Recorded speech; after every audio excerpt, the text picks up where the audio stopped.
আপনি এখন যা দেখছেন, যা শুনছেন বা যা অনুভব করছেন তার সবকিছু কি আসল, নাকি এটি কোনো উন্নত সভ্যতার তৈরি একটি ভিডিও গেম?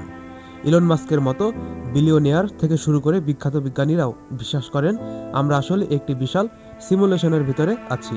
অর্থাৎ আমি কোনো রক্তমাংসের মানুষ নই, বরং কম্পিউটারের কিছু কোড মাত্র। আজ আমরা জানব সেই তিনটি প্রমাণ যা থেকে বোঝা যায় আমাদের এই পৃথিবীটা আসলে একটা মিথ্যা মায়া। মাত্র 50 বছর আগে আমাদের ভিডিও গেম ছিল স্রেফ দুটো চারকোনা বক্স আর একটা ডট। আর আজ আমরা মেটাভার্স আর ভিআরের যুগে বাস করি, যা দেখতে একদম বাস্তবের মতো। বিজ্ঞানীরা বলছেন আরও 1000 বছর পর গেমগুলো এতটাই উন্নত হবে যে সেখানে থাকা চরিত্রগুলো বুঝতেও পারবে না তারা কোনো সফটওয়্যারের মধ্যে আছে। তাহলে আমরা কি গ্যারান্টি দিয়ে বলতে পারি যে আমাদের অলরেডি সেটা ঘটেনি? ভিডিও গেমে যেমন মাঝে মাঝে ল্যাগ হয় বা কোনো বস্তু দেওয়ালের ভেতরে ঢুকে যায়, আমাদের বাস্তব জীবনেও কি তেমন ঘটে?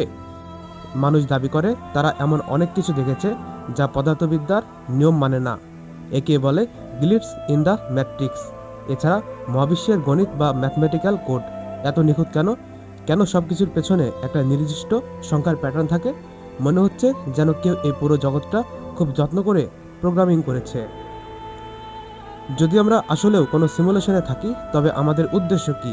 আমরা কি কোনো ল্যাবরেটরির সাবজেক্ট, নাকি কারো শখের ভিডিও গেম?